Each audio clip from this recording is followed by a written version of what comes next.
Assalamualaikum warahmatullahi wabarakatuh. Jumpa lagi di channel Belajar Cyber Security, masih di pembahasan lab-lab yang ada di situs sportswiger.net. Oke, kita lanjutkan ke lab berikutnya. Kita ke situs sportswiger.net, ke web browser rekan masing-masing. Kita ke Academy. Sekarang kan bisa langsung ke all labs-nya. Kita ke bagian cross-site scripting.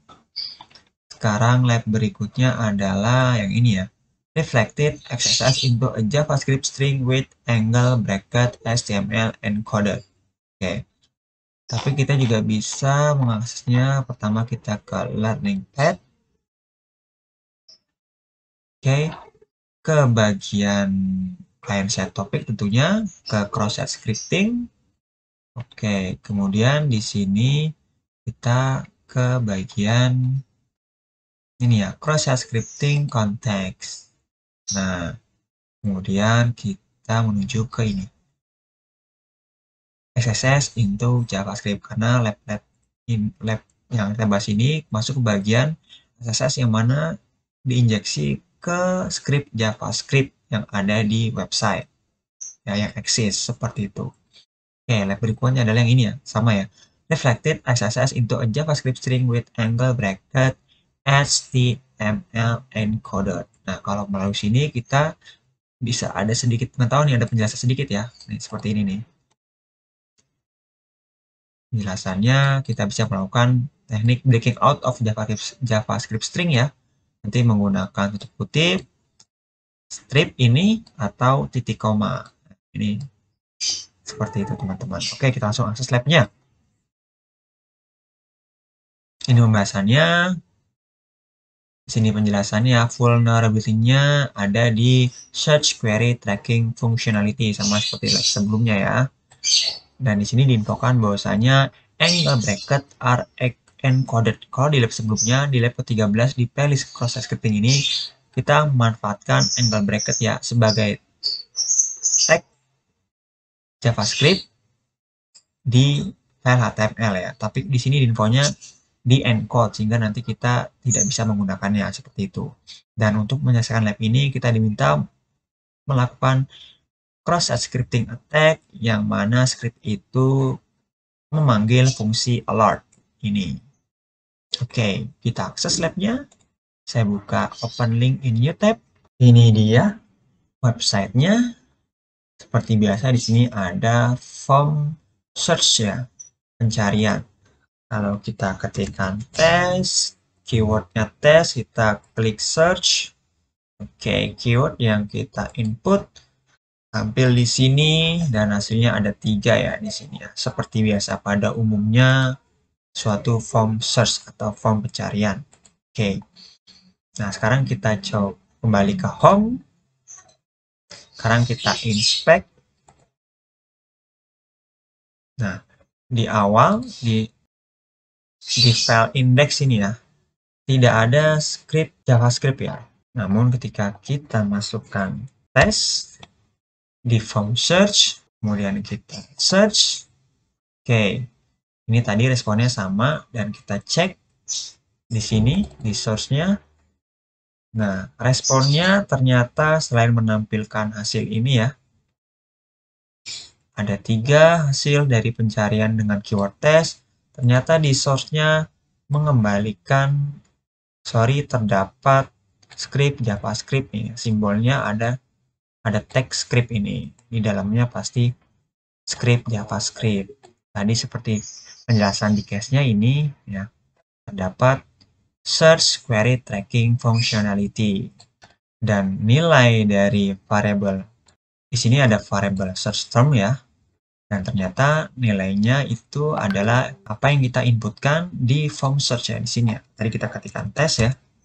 Maka tes kalau kita masukkan misal atau payload depan, kita ketikkan search, kita kembali ke ini. Nah, di sini maka nilainya berubah menjadi payload seperti apa yang kita inputkan di form search ini. Oke. Dari sini maka kita dapat simpulkan kita dapat mengontrol nilai dari variable system yang ada di script JavaScript ini ya. Kalau di lab sebelumnya, kalau rekan lihat di lab 13 kita bisa menggunakan ini ya, untuk melakukan terminate slash script ini untuk mengakhiri script ini ya. Kan dibuka dengan script ini, kita gunakan ini untuk mengakhirinya, maka setelahnya nanti di sini payload kita bisa tambahkan script ya, terserah kita, tapi dimulai dengan pembukaan teks script ini. Kita coba dulu dengan seperti ini, apakah berhasil. Search, kita lihat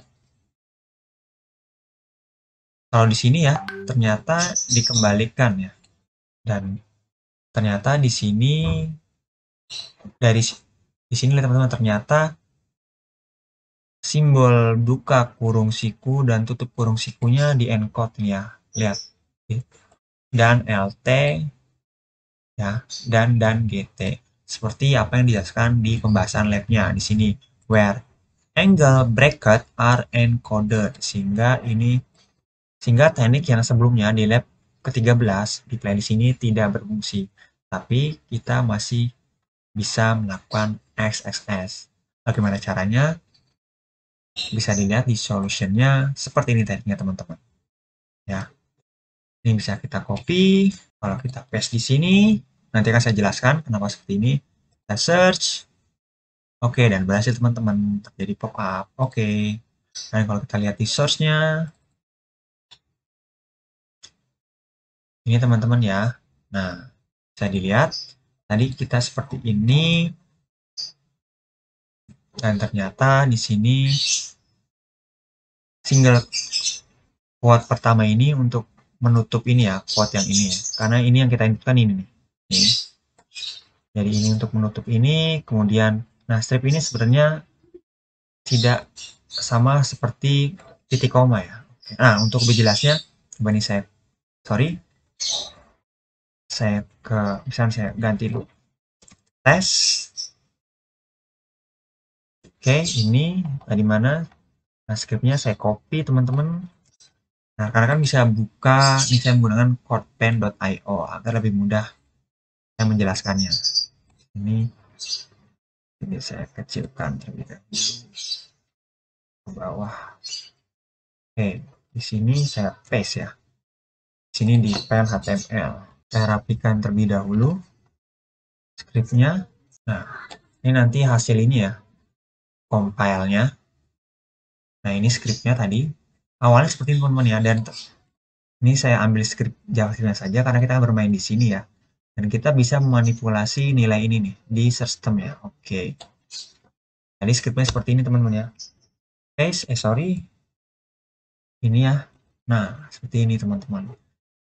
Ini, nah benar berhasil kan? Oke, saya ketik. Nah, jadi single quote ini untuk menutup ini, dan sebenarnya strip ini sama halnya ketika kita titik koma seperti ini teman-teman. Nah, kan titik koma itu berarti biasanya kalau agak rapi kita enter ya, seperti itu. Dan ini juga oke, masih terus tidak apa-apa. Ini juga titik koma dan kita enter seperti itu, sehingga ketika diinjek rapinya source code-nya menjadi seperti ini. Jadi ketika script dieksekusi, variabel isinya kosong, lalu menjalankan fungsi alert seperti itu. Jadi strip itu sama dengan titik koma seperti itu. Sehingga kalau kita save, hingga tadi coba save sedikit ada perubahan. Saya enter. Nah, muncul ya pop-up ya seperti itu. Oke, cukup jelas teman-teman ya. Gitu. Nah, di sini kita coba lagi, kita tutup ya. Oke, ini biarkan saja. Step ini bisa diganti dengan titik koma. Saya ganti titik koma ya. Saya perbesar agar lebih jelas teman-teman lihat. Ya, titik koma.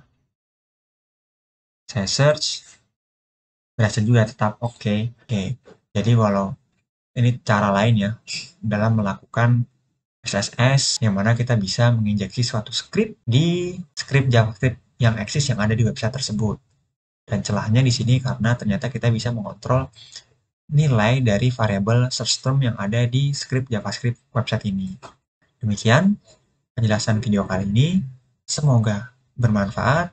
Sampai berjumpa lagi di video berikutnya. Wassalamualaikum warahmatullahi wabarakatuh.